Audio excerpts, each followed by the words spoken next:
konsensus untuk melahirkan perubahan yang lebih baik, dan itu yang disebut dengan reformasi menghasilkan demokrasi. Tetapi memang kita harus sadari bahwa mengawal demokrasi itu tidak mudah, membutuhkan konsolidasi, jebakan oligarki, kartel dan seterusnya. Itu akan membuat kita terjadi perubahan. Hari ini partai mengalami perubahan luar biasa. Saya prediksikan bahwa kalau ini menggunakan cara-cara dan nalar yang sifatnya prosedural dan formal, hukum tidak akan pernah selesai, dan itu akan terjadi konsolidasi yang sifatnya jangka pendek. Saya berharap ini kekuatan kita untuk bisa mengajak masyarakat, kebanyakan masyarakat yang resah, untuk membenahi republik ini akan menjadi komitmen buat kita semua. Terima kasih kepada teman-teman semua, dan dengan moralitas, dengan integritas sama-sama, demokrasi kita harus selamatkan. Demokrasi kali ini sedang terancam, nggak boleh kita tinggal diam, dan karena itu pula nalar kita harus pakai. Tidak boleh dibiarkan praktek new otoritarianisme, praktek new depolitisasi ini terus berkembang dan meracuni anak-anak dan generasi muda. Kita harus selamatkan demokrasi agar Indonesia terus bangga, terus menjadi kekuatan besar sebagai negara yang berdaulat. Assalamualaikum warahmatullahi wabarakatuh. Kalau saya akan memikirkan pakai kemerdekaan, mohon untuk dijawab. Merdeka! Merdeka! Merdeka! Merdeka! Merdeka! Merdeka! Merdeka! Saya hendak bertanya, bagian kemerdekaan ini apakah benar-benar telah memerdekakan kita? Kita semuanya sepakat tahu bahwa rezim ini telah memanfaatkan ketertinggalan bangsa kita. Sebelum merdekaan dimanfaatkan dalam sebuah kecurangan yang demikian sistematis di negeri ini. Tadi kita menyanyikan juga di dalam Pancasila, Gajah Mada sebagai entitas nasional, entitas Pancasila. Kita bertanggung jawab dengan kondisi negeri yang seperti ini. 31 Desember 2023 saya berdiri sini membacakan petisi untuk mengingatkan para petinggi ini untuk berjalan pada relnya. Namun sayang, peringatan ini hanya dipahami sebagai hak demokrasi kami. Tidak dimengerti isinya, tidak dilakukan apa yang menjadi peringatan kami. Mereka dengan sewenang-wenang melakukan kegiatan yang macam-macam, merusak, menabrak etika. Mereka mengatasnamakan tidak ada hukum tertulis yang dilanggar. Saya mengumpat-umpat bapak saya, tidak ada pasal yang dilanggar. Penelitian saya tentang pelacuran tidak ada satu pasal pun dalam KUHP yang melarang praktek pelacuran. Apakah pelacuran diizinkan di negeri ini?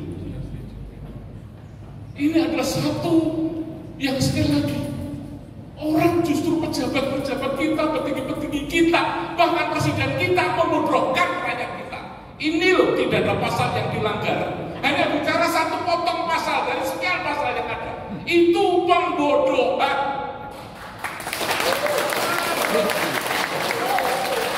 Yang tidak pantas diucapkan oleh seorang presiden. Ini sekarang kita prihatin. Apakah negeri ini akan kita bawa ke negeri yang semena-mena, yang tidak ada aturan, negeri yang semaunya sendiri? Kemerdekaan diatur, punya aturan, tapi aturan dengan mudah dilanggar. Kita lupa bahwa dalam psikologi itu ada namanya teori peran. Nama saya Kuncoro, saya dosen Fakultas Psikologi, tapi saya juga bapaknya anak-anak saya. Saya juga merupakan mantan ketua DGP yang masing-masing punya peran sendiri-sendiri. Pak Jokowi juga seorang presiden, seorang pribadi yang harus mencari keamanan. Kalau nanti tidak pensiun, partai mana yang dia akan berlindung? Pak Jokowi juga bapaknya Gibran, yang semuanya itu punya kebutuhan kepentingan pribadi masing-masing. Lawan! Semuanya dengan mata kita menganggap bahwa Pak Jokowi ini seorang presiden. Mereka lupa, dan itu sekali lagi kita mengingatkan sebagai akademisi bukan melawan, bukan mau menentang, silahkan kalau dilakukan, tetapi sekali lagi bahwa wong salah seleh, jangan sampai terjadi maaf milik gendong lali seperti sekarang ini. Saya kira itu dari saya. Terima kasih. Saya minta maaf kalau ini menyinggung perasaan yang merasa tersinggung. Adalah ungkapan kasih. Terima kasih. Merdeka! Merdeka! Merdeka! Merdeka! Merdeka! Terima kasih. Assalamualaikum. Kampus menggugat sekaligus mengingatkan ada hal-hal yang masih terus berlangsung, ada hal-hal yang masih terus diperbaiki. Jadi seperti siklus 25 tahun kemudian kita hadir di sini bareng-bareng di sini menggugat, mengkritik, bedanya mungkin belum penuh UGM atau halaman kalian. Nah, saya hanya menggarisbawahi poin-poin yang tadi disampaikan oleh senior saya Mas Arsjito, Prof. Kunchoro, bahwa ada banyak masalah negeri ini saat ini yang kampus penting perlu untuk mengingatkan. Kita akan menjadi bagian dari masalah kalau kita tidak mengingatkan. Kita akan menjadi bagian dari yang justru kita ceramahi. Ketika saya ngomong ke mahasiswa saya soal demokrasi, sekarang kalau mengajar demokrasi itu rada gimana gitu, lidah tuh rasanya keluh. Karena praktek di luar kelas sama sekali berbeda dengan apa yang kita pelajari, apa yang kita diskusikan di dalam kelas. Kampus menjadi sangat penting untuk menjadi bagian dari pergerakan memperbaiki apa-apa yang menjadi keliru dalam konteks politik makro, oligarki, dinasti, dan semua kembalinya Orde Baru pada masa pasca Orde Baru. Oleh karena itu kami kampus UGM menggugat praktek tanpa etika, kami menggugat praktek politik tanpa moral, kami menggugat praktek-praktek menekuk-nekuk aturan main seenak-enaknya sendiri dalam rangka mendukung memperkuat posisi politik sekelompok orang, elit-elit. Kami juga menggugat pemberangusan kebebasan berpendapat yang makin kesini makin kuat. Kami menolak dibuka karena kebebasan berpendapat, kebebasan berserikat adalah hak konstitusi. Mari kita semua bersama-sama, tidak hanya kampus UGM, tapi juga kampus-kampus Indonesia, teman-teman masyarakat sipil yang peduli pada negeri ini, yang sayang pada negeri ini, untuk terus bersama-sama menggulirkan, mengingatkan, bahkan bergerak bersama untuk memperbaiki, untuk memperlihatkan cinta kita pada negeri ini. Hidup demokrasi dan panjang umur Republik. Terima kasih. Assalamualaikum.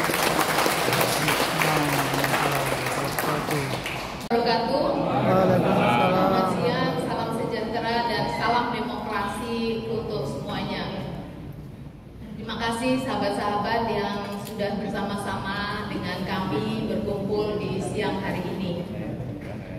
Untuk yang kedua kalinya saya berkumpul di sini menyuarakan apa yang menjadi keprihatinan dengan apa yang terjadi di negara ini.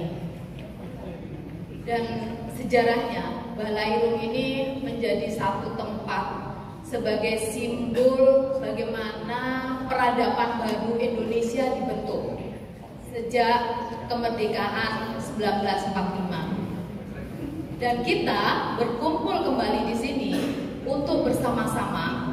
Semoga hari ini dimulai dari sini kita juga bisa memberikan perubahan terhadap Indonesia baru ke depan. Setelah apa yang terjadi di Indonesia, demokrasi diinjak-injak, demokrasi dilemahkan, dan bahkan demokrasi dikebiri. Secara objektif, survei dari Intelligence Economist Unit memberikan indeks demokrasi Indonesia di tahun 2023 turun dari 7,61 menjadi 7,53. Dan secara internasional kita berada pada posisi 56 dari 157 negara, sehingga Indonesia berada pada posisi cacat demokrasi. Betapa tidak, kita menjadi saksi mata bagaimana pelemahan lembaga-lembaga formal seperti KPK melalui undang-undang, bagaimana konstitusi dijarah di tempat yang paling tinggi di Mahkamah Konstitusi, bagaimana juga semua peralatan-peralatan negara digunakan untuk ada yang mengontrol apa yang saya sampaikan ya. Jadi tolong Pak Roy Suryo ketawanya keras sekali. Izinkan saya ingin mengatakan begini. Pertama, Ibu dan Bapak sekalian yang saya hormati, saya kira tadi sudah diantarkan oleh Mas Ari, Mbak Indah, Prof. Gun soal apa sebenarnya problemnya. Tapi saya ingin bicarakan ada 3 kesempatan yang harusnya kita ambil sekarang. Yang pertama, apa kesempatan paling utamanya yang harus kita sadari? Perlakuan Jokowi seperti ini itu menguatkan kembali oposisi yang lama mati. Itu harus disambut oleh kita semua. Anda bisa bayangkan sekian lama oposisi dibonsai, sekian lama oposisi didomestikasi, tidak bisa apa-apa. Hari ini adalah pertanda, hari-hari ini adalah pertanda ketika oposisi itu kembali bangkit. Baru pertama kali lagi setelah 9 tahun 4 bulan ada rombongan ratusan universitas menyampaikan hal yang sama terus lain dan itu harus disyukuri dan itu harus kita pergunakan dengan baik. Oposisi bangkit itu adalah tanda demokrasi insya Allah akan menuju lebih sehat.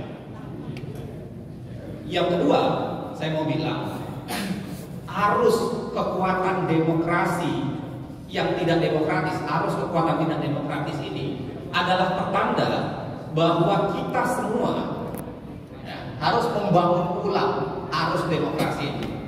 Kita harus mengembalikan arusnya ke dasar utamanya. Itu panggilan kita semua. Itu yang kedua menurut saya. Panggilan kita semua bahwa jangan biarkan demokrasi menuju arus yang terbalik. Arus itu harus kita kembalikan ke jalan yang tepat. Yang ketiga, saya mau bilang begini, dari semua persoalan ini mungkin bisa dimenangkan oleh MK. Ya, MK membuat putusan yang sangat brutal pada saat itu. Nanti pemilu nanti MK akan lakukan menjadi brutal juga, kita tidak pernah tahu. Tapi hari ini kita akan yakini kesempatannya bahwa demokrasi bukan tidak pernah kalah, tapi demokrasi itu adalah membutuhkan perjuangan. Bukan tidak pernah kalah. Keyakinan kita bukan tidak pernah kalah, tapi keyakinan kita membuat kita harus bergerak untuk menguatkan kembali perjuangan yang kita inginkan ini. Saya ingin mengajak begini. Hari ini DPR sudah memulai angket, DPD sudah memulai pansus.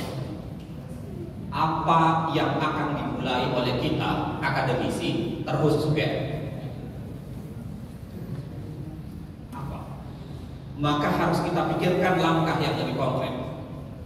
Saya kira salah satu tawaran dan saya minta bisakah nanti dilakukan di UGM adalah kita akan membuat yang namanya pengadilan rakyat. Pengadilan rakyat ini menjadi penting bahwa ketika negara, lembaga negara tidak serius mengadili, tidak serius menjatuhkan sanksi, tidak serius melakukan penghukuman, rakyat harus mengambil itu dan melakukan pengadilan rakyat. Kita punya banyak contoh di negara lain. Ada puluhan negara yang sudah pernah melakukan pengadilan rakyat. Mari, ya, mungkinkah pengadilan rakyat kita lakukan? Mungkinkah UGM akan memfasilitasi pengadilan rakyat itu? Saya kira ini akan harus, dan inilah yang akan membuat UGM melunasi tagihan sekian lama dari perjuangan yang harus dilakukan. Saya kira UGM, universitas di seluruh Republik ini punya kapasitas yang cukup untuk melakukan itu, sekarang tinggal kemauan untuk melakukannya. Terima kasih. Assalamualaikum warahmatullahi wabarakatuh. Salam sejahtera. Tapi saya tetap istiqomah sebagai akademisi yang sekarang saya berada di Universitas Widya Mataram dan di Universitas Islam Indonesia. Bapak Ibu sekalian, mungkin kalau saya dibebaskan untuk berorasi, itu biasanya saya tidak bisa disiplin, bisa sampai setengah jam. Oleh karena itu, perkenankan saya membaca saja supaya sesuai dengan permintaan panitia maksimal 5 menit. Ibu dan Bapak sekalian, saya kira pernyataan sikap yang akan disampaikan nanti dan juga tadi orasi-orasi yang telah disampaikan oleh teman-teman Gajah Mada itu adalah bagian tanggung jawab moral dari kampus, insan akademis, para pendidik untuk mewujudkan cita-cita dan tujuan nasional yang termaktub dalam pembukaan Undang-Undang Dasar 1945 yang dideklarasikan oleh pendiri Republik ini. Pernyataan sikap ini merupakan wujud keterpanggilan dan kepedulian kampus terhadap terjadinya banyak peristiwa yang melukai dan mengoyak-oyak nilai kebenaran, kejujuran, demokrasi yang substantif yang bisa semakin menjauhkan dan memperlambat pewujudan tujuan pembangunan nasional tadi. Bapak Ibu sekalian, sebagaimana kita ketahui, lembaga pendidikan tinggi dan kita sebagai akademisi, sebagai salah satu entitas di dalamnya, berperan dan bertanggung jawab bukan saja untuk transfer of knowledge, transfer of values, namun juga untuk membangun peradaban atau development of civilization untuk semua masyarakat dan bahkan untuk umat manusia. Oleh karena itu, kampus dan akademisi tidak boleh eksklusif berada di balik tirai atau tembok, harus terlibat dalam persoalan-persoalan kemasyarakatan dan kebangsaan yang ada di lingkungannya, bahkan pada lingkungan global. Saudara sekalian, dalam situasi seperti sekarang, kampus ataupun akademisi tidak boleh berdiam diri ketika melihat terjadi pelanggaran pada moral-moral dan etika kenegaraan, perilaku curang, praktik koruptif, nepotisme, dan juga pelanggaran-pelanggaran norma-norma serta regulasi yang berlaku, yang justru disinyalir dilakukan oleh para tokoh yang harusnya memberikan keteladanan kepada masyarakat. Karena itu kampus harus ikut turun tangan agar berbagai praktik yang menyimpang dari norma etika dan hukum bisa diluruskan dan tidak terulang di masa depan. Inilah saudara sekalian hal yang hakiki dari sebuah kampus yang secara substantif berbuat mencerdaskan bangsa, mencerdaskan umat manusia, dan membangun peradaban. Apa yang dilakukan para akademisi, cendekiawan, ilmuwan pada sore hari ini adalah bagian dari melaksanakan tugas dan tanggung jawab tersebut. Terima kasih teman-teman dan hadirin semuanya. Selamat menunaikan tanggung jawab akademisnya. Selamat sore. Assalamualaikum warahmatullahi wabarakatuh.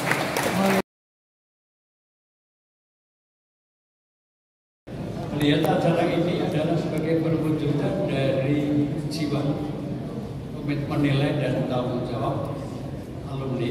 Melihat situasi yang tadi sudah digambarkan oleh para pembicara di awal, yang intinya kita tidak bisa berpaksa, tidak bisa mendiamkan, khususnya kepada para sivitas akademika. Sebagai wujud tanggung jawab alumni, maka saya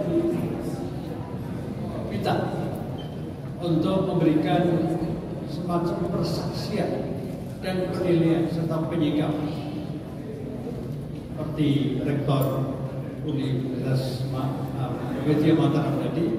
Maka saya membatasi diri untuk membacakan supaya tidak ngelantur Dan kalau ngelantur saya khawatir nanti mengundang orang cawe-cawe dari Jakarta. Bulan ini bulan yang terbaik untuk sedekah. Apa yang kita lakukan ini adalah sedekah politik, sedekah umum, sedekah pendidikan. Untuk sebuah bangsa besar yang memiliki aset sosial, aset kultural, aset moral yang sedang dirobek-robek oleh pengelola birokrasi yang sudah kehilangan rasa moral sama sekali. Oleh karena itu, maka sebagai bentuk sedekah pemikiran komitmen pada siang hari ini, saya ingin menyampaikan poin-poin sebagai berikut. 1. Bulan-bulan ini rakyat diracuni dengan virus. Virus itu adalah virus pembunuh demokrasi dan kedaulatan rakyat. Virus itu bernama dinasti politik despotik. Sumber virus itu adalah di sekitar Monas, tepatnya di Istana Negara. Kedua, virus itu hidup subur ketika rakyat terus dipakir miskinkan dan diyatim-piatukan secara politik, hukum, ekonomi, HAM, dan ekonomi. Ketiga, proses politik selama pemilu yang kemarin itu membuktikan bahwa ada fakta telanjang bahwa rasa malu dan kandas pada elit politik istana. Etika politik dikubur dan diganti dengan berkobarnya sahabat nafsu politik keluarga presiden. Bukti keterlanjangan etika politik kenegaraan adalah direnggutnya konstitusi kita 1945 terutama dan marwah Mahkamah Konstitusi terutama lewat putusan MK nomor 90 tahun 23 yang memberikan privilege secara amoral, asosial terhadap anak sulung Presiden Jokowi yang bernama Gibran. Ini saatnya seluruh sivitas akademika dan pimpinan perguruan tinggi negeri maupun swasta tidak lagi bisa tinggal diam.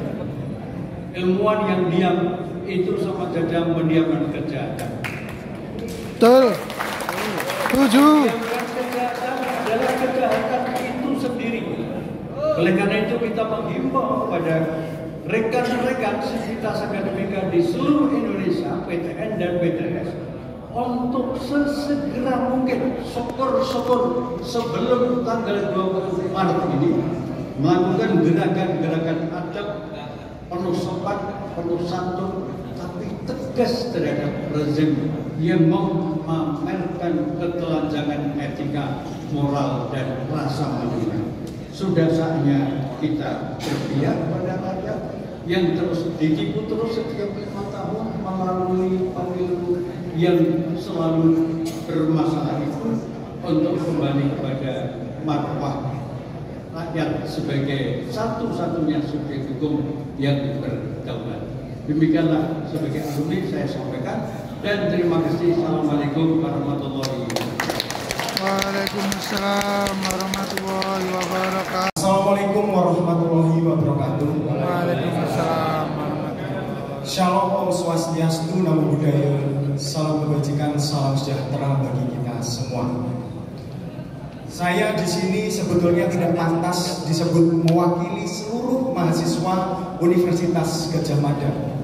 Karena sejatinya mahasiswa memang perlu juga diberikan ruang seluas-luasnya dalam forum yang sebaik ini untuk bersuara, menyuarakan keresahannya, karena mereka juga bagian dari sivitas Universitas Gadjah Mada yang memang selayaknya hadir dan berbicara di sini.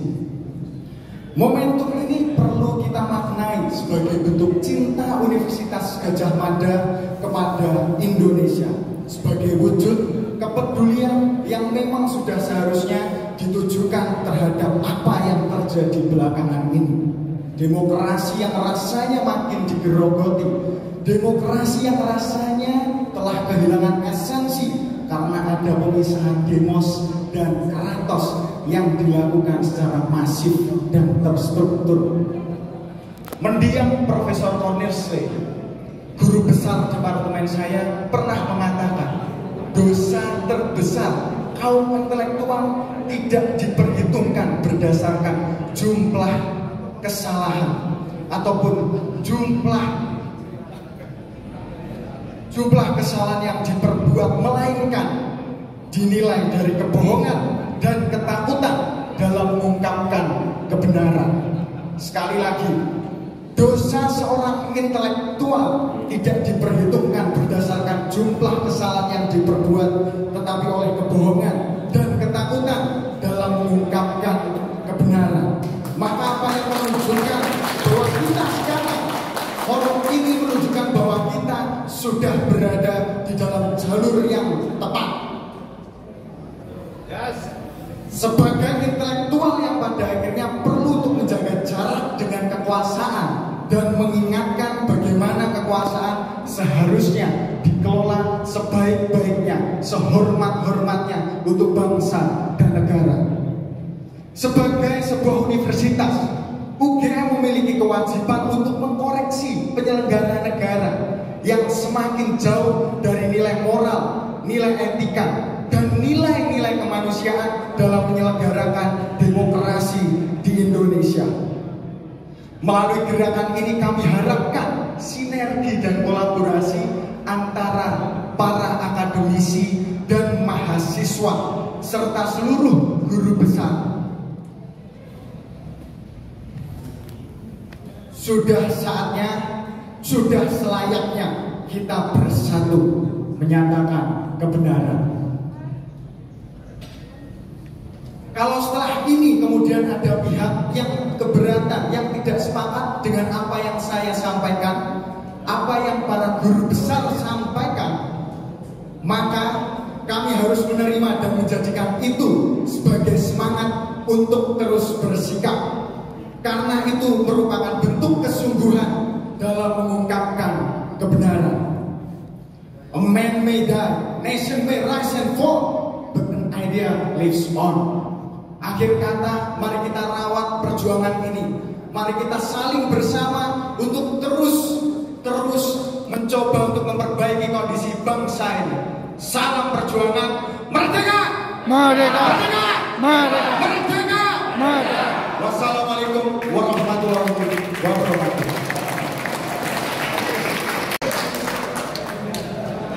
Di negeri ketakutan,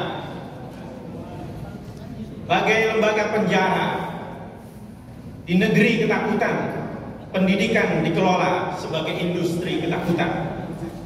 Dengan birokrasi serba curiga, penuh ketakutan, dikontrol pejabat yang dihantui ribuan ketakutan, sekolah-sekolah mendikte buku teks ketakutan, murid-murid gemetar mengeja huruf ketakutan. Pendidikan dibayangi rasa takut macam-macam, takut ketinggalan teknologi, ketinggalan informasi, takut tercemari ideologi, takut kehilangan jati diri, takut dianggap tak beriman, takut iman berlebihan. Guru takut pada pertanyaan, siswa, mahasiswa takut belajar kenyataan, orang-orang takut perdebatan, takut perbedaan.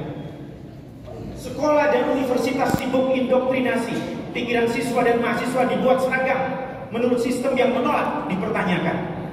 Lembaga pendidikan suntuk administrasi, terperangkap borang-borang serba dekorasi, jargon dan slogan-slogan tanpa substansi. Alpa ajaran guru bangsa dihajar dewantara. Tak peduli tanggung jawab utama pendidikan, mengasuh watak, merdeka bernalar, terampil berkarya, agar setiap anak tumbuh wajar menjadi manusia, paham diri sendiri, bijaksana, mandiri di tengah dunia. Serupa kisah Menara Babel, tragedi kutukan. Di negeri ketakutan, akibat pendidikan ketakutan, orang-orang tak lagi paham bahasa kebenaran. Politik dikelola buat menaklukkan kebenaran, hukum dibuat untuk menyiasati kebenaran, birokrasi adalah prosedur meringkus kebenaran, pengetahuan dipelajari demi mengakali kebenaran, agama digunakan untuk menggelorakan ketakutan, para pemuda disihir jinak jadi domba-domba buat mangsa kawanan licik, serigala penguasa. Di negeri ketakutan semua takut. Para hakim takut keadilan, anggota parlemen takut konstituen, akademisi takut berpikir merdeka, wartawan takut menulis fakta, penyair takut pada kata-kata, seniman takut pada imajinasinya, para komika takut tertawa, para rohaniawan takut berdoa, para oligark takut orang lain tahu bagaimana harta mereka ditimbun. Mereka membeli peraturan dan kursi kekuasaan, juga pendongeng, tukang sulap, dan juru gendam. Para penguasa takut bagaimana setan kekuasaan kelak datang menuntut tebusan di akhir jabatan. Mereka pun bertahan dengan segala cara, dengan biaya apa saja, termasuk hukum dan etika, lalu mewariskan ketakutan pada sanak keluarga. Di negeri ketakutan, penguasa amat takut mendengar suara. Ia kunci segenap pintu dan jendela. Ia tutup segala lubang, semua telinga. Tapi siapa tak dengar suara akal dan nurani? Seperti air dan udara, ia selalu punya cara menyelinap lewat celah apa saja. Telinga lahir bisa disumpal, tapi telinga batin tetap mendengar. Tekanan justru mendorong arus kian besar. Bisik samar kini menjelma gemuruh menggelegar dari mimbar-mimbar universitas, masjid, gereja, dan dari sosial media, dari lembaran berita, dari obrolan kafe, dari pernyataan resmi lembaga. Bangkit kesadaran bahwa ketakutan hanya kalah oleh gelombang lebih besar gulungan ketakutan atau oleh suara akal, nurani, dan kebersamaan. Wahai para mahasiswa universitas ketakutan, para dosen yang takut terhambat naik jabatan, lulusan yang takut tak mendapat pekerjaan, kelas bawah yang takut intimidasi kaum juragan, kelas menengah yang takut kehilangan kesempatan, umat yang takut dosa rekaan agamawan yang takut jauh dari kekuasaan. Gunakan akal kalian, ikuti nurani kalian. Mari bangkit bersama, lihat cahaya. Mari berdiri, kita erat bergandengan tangan. Hentikan kesewenangan mengangkai kebenaran. Hentikan arogansi anjing-anjing rakus penguasa, semena menginjaki konstitusi moralitas bangsa. Hentikan penculik akal sehat dan nurani. Jangan biarkan perampok keadilan bebas menari di atas mestapa nasib buruh, nelayan, dan petani. Jangan biarkan kebohongan memutar balik sejarah. Kita junjung tinggi amanat para pendiri republik. Bebaskan warga dari kerangkeng ketakutan. Biarkan para akademisi berpikir merdeka. Jangan biarkan generasi muda dikebiri. Singkirkan pengkhianat proklamasi dan reformasi. Pekik demokrasi tak bisa dibungkam. Arsina, Munir, para korban penculikan aktivis 98, mereka telah gugur jadi pahlawan. Di negeri ketakutan, nyawa penyair Wiji Tukul bisa direnggut paksa, tapi jiwa-jiwa merdeka abadi dalam puisi. Semangat Wiji Tukul tak bisa dihabisi. Hanya ada satu kata, lawan. Hanya ada satu kata, lawan. Buat para pelanggar konstitusi, hanya ada satu kata, lawan. Buat para pengkhianat janji reformasi, hanya ada satu kata, lawan. Buat para pengingkar cita-cita proklamasi, hanya ada satu kata, lawan. Profesor Budi dan Yono, waktu dan tempat dipersilakan. Mungkin nanti Ibu Bapak Mas yang yes. Terima kasih. Silakan Bapak Ibu